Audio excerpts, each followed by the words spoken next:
Quel était le problème? Qu'est-ce qui s'est passé et qu'est-ce que vous avez fait? Bon, le problème avant, c'était j'ai mal aux oreilles depuis octobre 2013. J'ai parti voir le médecin, ils n'ont rien vu. Même 3 médecins, il a dit qu'il ne voit rien du tout. J'ai dit, mais ce n'est pas possible parce que j'ai très très mal, je n'arrivais pas à dormir et tout, et voilà. Après l'oreille, c'est la tête. Le soir, je n'arrivais pas à dormir du tout et tout. C'est comme s'il y a plein de trucs qui passent dans ma tête, je n'arrivais pas à dormir. Ce que je fais, le jour qu'il y avait le manteau là, je venais ici et j'ai expliqué avec la dame, et puis voilà, ce qu'elle a fait, et puis elle a mis l'option, la tête, l'oreille, ici. C'est Plus rien. Plus rien, j'ai plus mal, tranquille. À votre foi, Dieu vous a guéri. Au nom du Seigneur Jésus. Quel était le problème? Qu'est-ce que Dieu a fait et qu'est-ce que vous avez fait? Moi, ça fait 2 mois que je suis là déjà. Moi, j'ai participé aux chaînes de prière le mardi matin de guérison, exactement, de miracle. Donc, moi, j'ai reçu 2 miracles de guérison. Lesquels? Une, parce que je grattais beaucoup, j'avais des plaques et des boutons dans les jambes, dans les genoux. Donc, je grattais beaucoup, il y avait du sang et tout ça. Est-ce que vous êtes parti voir un docteur? Oui, mais avant, j'ai fait la chaîne de manteau de guérison. Même, je suis parti voir le docteur. Et j'ai prié, j'ai prié, j'ai prié. Même si j'ai touché le manteau de guérison, j'ai prié sans cesse, sans relâche. Et deuxièmement aussi, bon, j'ai eu des douleurs au cou. Aussi, c'était la même chose au dos, le manteau aussi. Et j'ai prié, et maintenant, j'ai plus de douleur. Plus de douleur. Plus de douleur. Faites le coup comme ça. Faites-le comme ça. Ça fait plus mal. Avant, je dormais pas du tout. J'avais des douleurs comme si quelqu'un me donnait des bâtons dans le cou, dans le dos, et je dormais pas du tout. Et même j'ai parti à l'hôpital en urgence la nuit, mais là, plus rien du tout. C'est fini.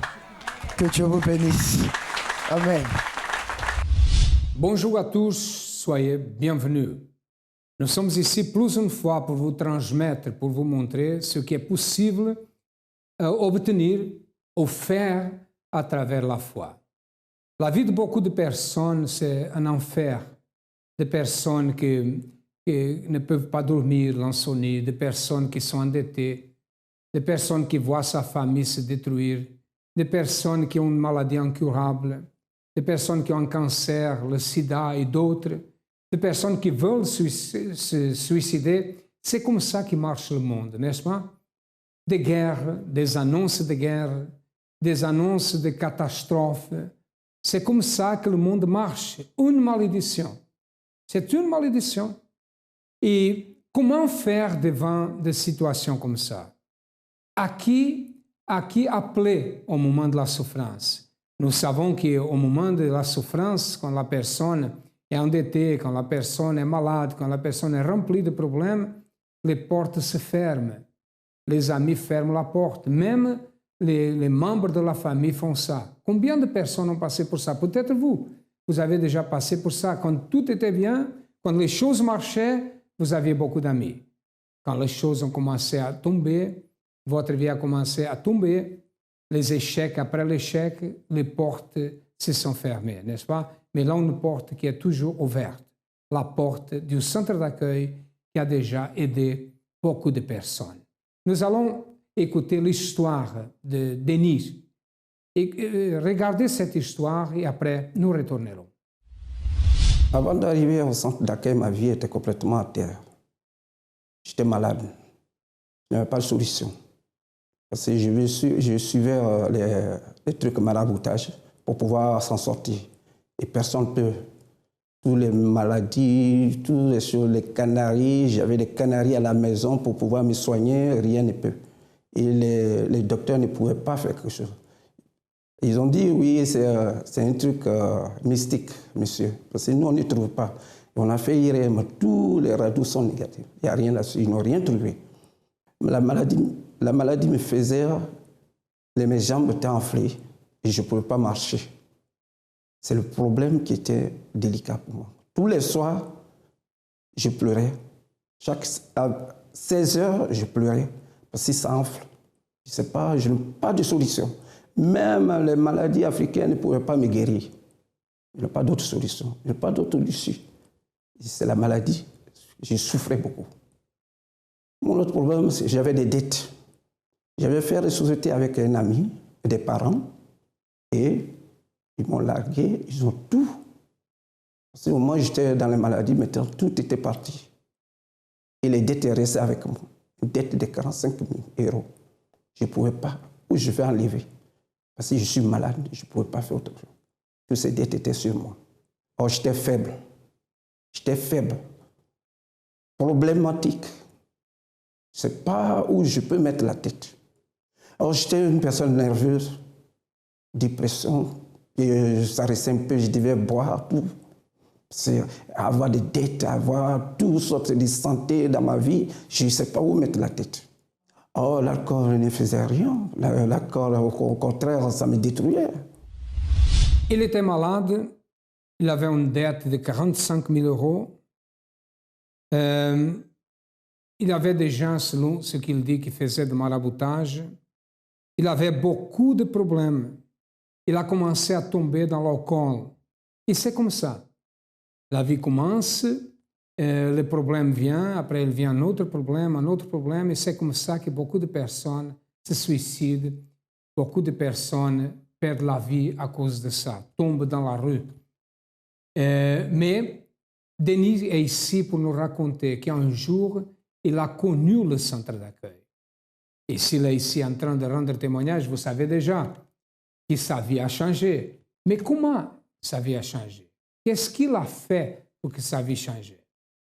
Nous allons savoir d'ici à quelques moments. Premièrement, regardez ce témoignage et après nous retournerons. Vous êtes au centre d'accueil depuis combien de temps? 1 an. 1 an. Quand vous êtes arrivé ici, quel était le problème de santé? Le cancer, Cancer. oui. Quel Mais type de cancer? qui s'est généralisé, un cancer généralisé partout. De l'œsophage jusqu'aux ovaires.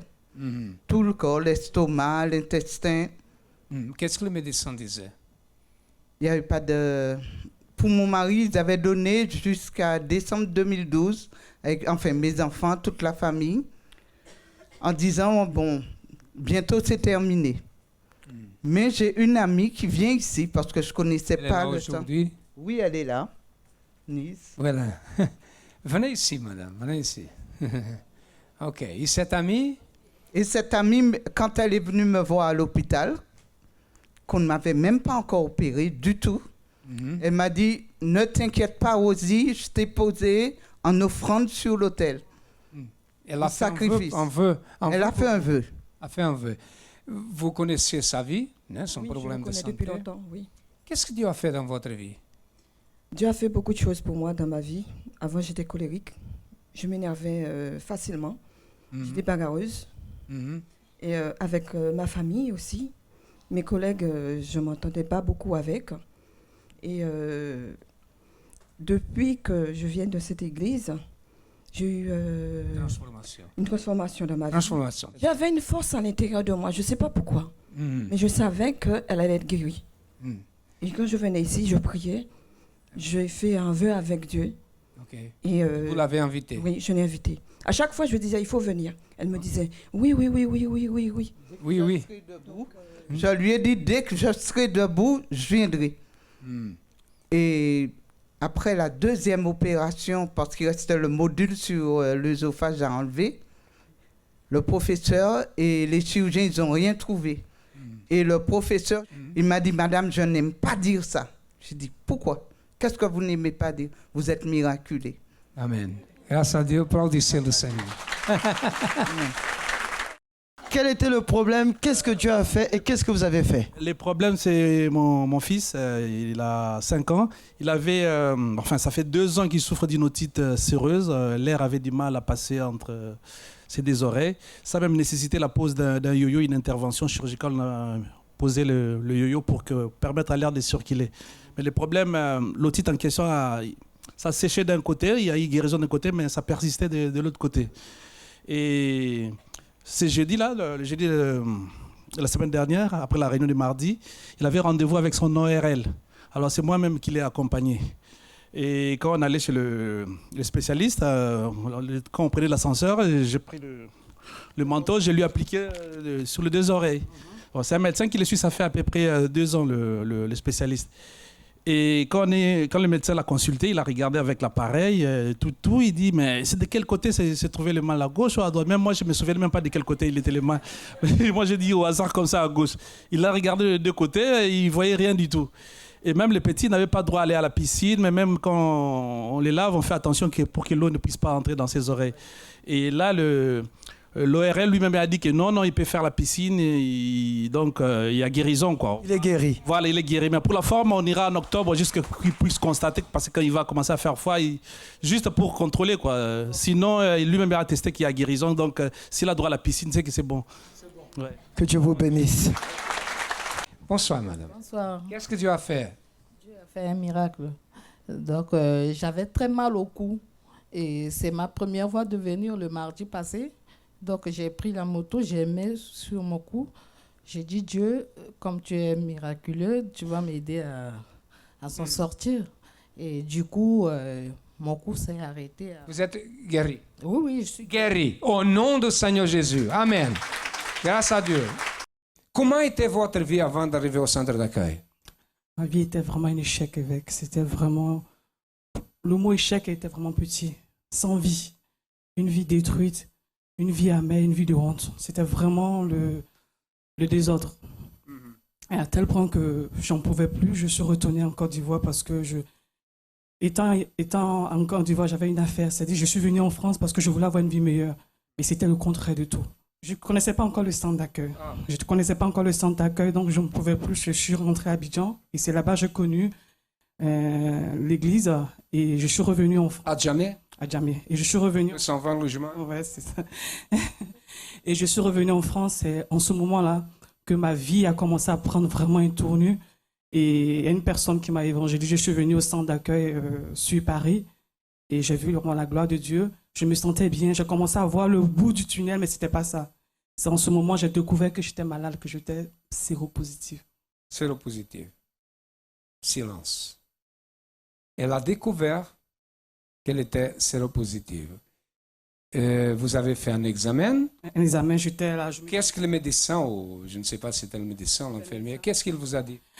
Ils ont vu l'examen, j'étais malade, j'avais le sida, donc il fallait prendre les traitements pour que ça ne se développe pas. Et je n'avais jamais accepté, donc du coup j'ai déchiré le papier et je me suis barré, j'ai changé d'adresse pour ne pas qu'on me retrouve. Et quand j'ai connu le centre d'accueil, je suis arrivé en plein ici à travers la campagne d'Israël, j'ai entendu des témoignages que seul le sacrifice pouvait répondre aux grandes choses. J'ai dit Seigneur, peu importe, parce que de toute façon même que j'ai ces diamants, je vais mourir, ça ne sert à rien. J'ai tout vendu et j'ai déposé sur l'autel de Dieu. Qu'est-ce qui s'est passé? Et quand j'ai déposé sur le champ, je ne me suis pas rendu compte que j'étais guéri. Il m'a dit dans une semaine, il m'a dit vous allez avoir les résultats. Il dit non, c'est pas possible, j'appelle, il m'a dit non, mais maintenant, écoutez, il y a un problème. On ne comprend plus rien, vos examens sont revenus négatifs. Même pour être sûr que véritablement vous n'êtes plus malade, on va mener vos examens en institut Pasteur pour confirmer que véritablement le VIH1 et le VIH2 ont disparu dans votre corps. Amen. Grâce à Dieu. Applaudissez le Seigneur. À travers la campagne d'Israël. À travers la campagne d'Israël. Et Dieu ne s'est pas simplement arrêté à me guérir. Aujourd'hui, je suis une femme de Dieu. Il m'a non seulement m'a guéri. Aujourd'hui, j'ai mes papiers parce que parfois, on arrive dans un pays, on se dit on veut les papiers. On fait n'importe quoi. Aujourd'hui, j'ai mes papiers. Aujourd'hui, je travaille. Je suis cuisinière. J'ai un très bon métier. Et ça, c'est le sacrifice qui paye. N'ayez pas peur de sacrifier. Grâce à Dieu. OK. Salutations. Ces personnes font partie de millions de personnes qui ont été déjà transformées, qui ont vu le miracle se réaliser dans sa vie. Maintenant, nous allons savoir qu'est-ce que Denis a fait pour que sa vie change. Et qui est-il aujourd'hui? Regardez. Je suis arrivé au centre d'accueil par la maladie. Si je n'ai pas d'issue. Ma vie était par terre. Et je n'ai pas de solution. C'est pour cela que je suis venu vers le centre d'accueil pour pouvoir m'aider, parce qu'il n'y a personne pour pouvoir m'aider. Quand je suis arrivé au centre d'accueil, j'ai fait des chaînes de prières tous les mardis. De retour de l'église, j'ai tout comme ce qui était dans ma maison, comme les maraboutages, tous les trucs africains, j'ai tout jeté. J'ai fait un nettoyage dans ma maison. La campagne, quand je suis arrivé quand je suis arrivé, je ne connaissais pas qu'est-ce qu'on appelle campagne Israël. De là, je me suis lancé comme ça, sans réfléchir. J'ai compris tout ce qui est sorti à l'autel pour la campagne d'Israël. Qu'il faut mettre tout sur l'autel, il faut faire sacrifice. Donc, je me suis lancé. Je n'avais rien. Mais le peu que j'avais sur moi, que je voulais manger, j'ai tout mis sur l'autel. Et Dieu a répondu à ma prière. J'ai participé à cette campagne pour ma santé, parce que je n'ai pas l'issue. Et c'est cette campagne qui a fait aujourd'hui je suis guéri.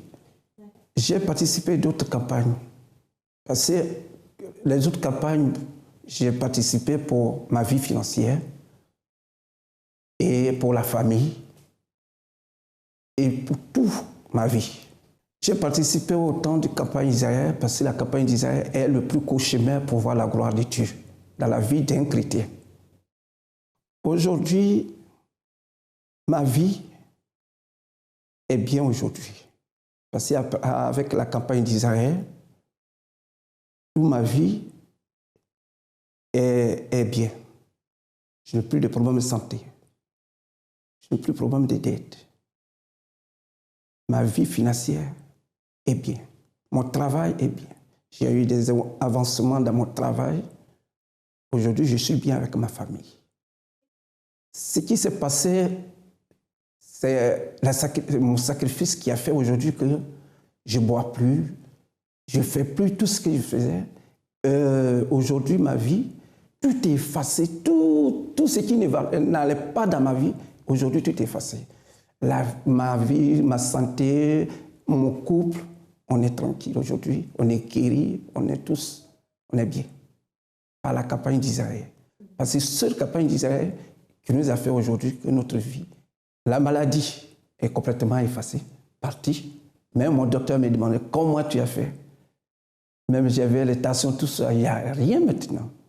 Les dettes, le Trésor public m'a envoyé les documents, 0. Je ne dois plus,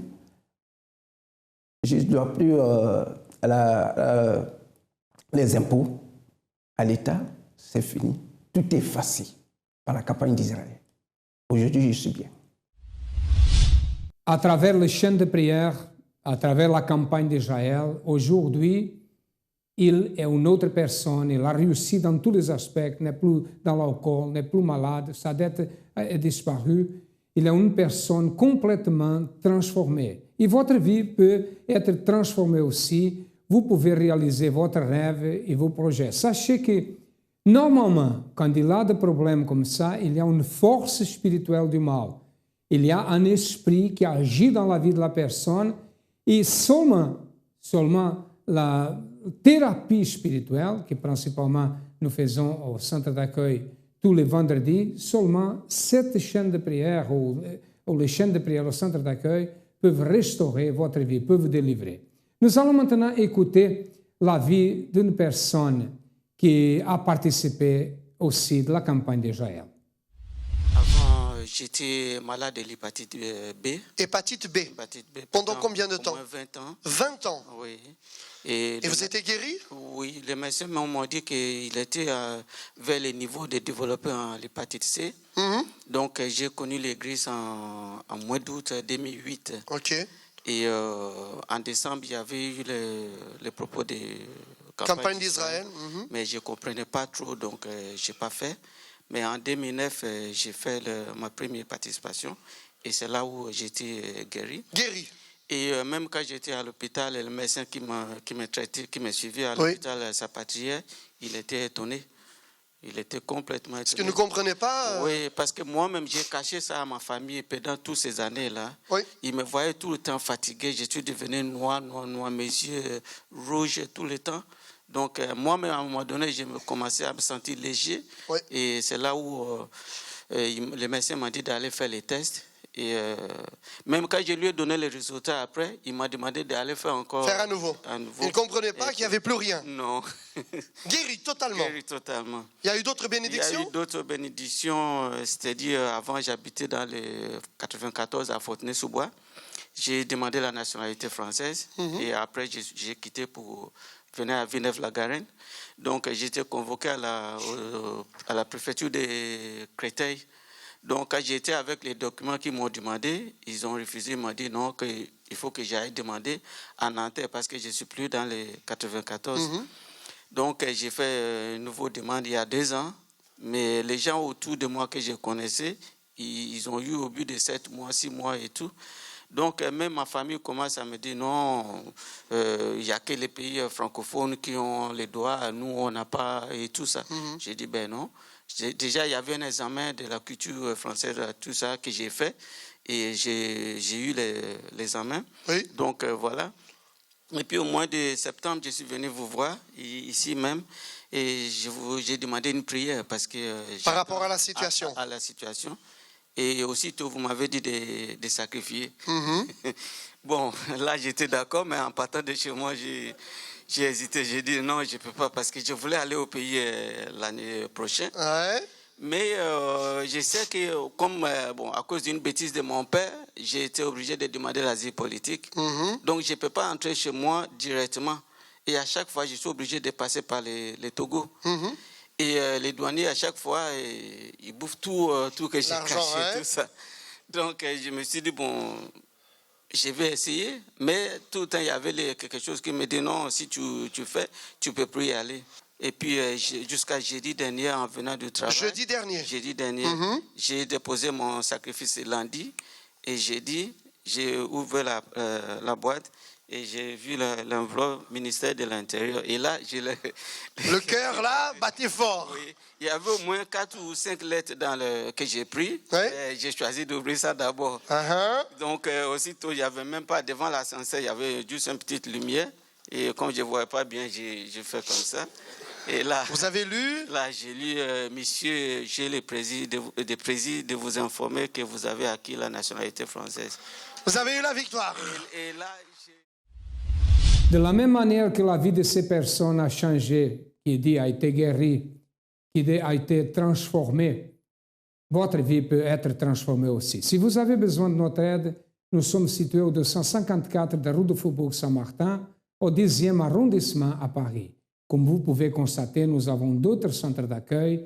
Vous avez aussi un numéro de téléphone. Appelez-nous, cherchez le centre d'accueil le plus proche. Et nous avons la certitude que Dieu veut changer votre vie. Dieu va vous donner, ou il veut vous donner la victoire. Mais ça dépend de vous. À demain et que Dieu vous bénisse à tous abondamment.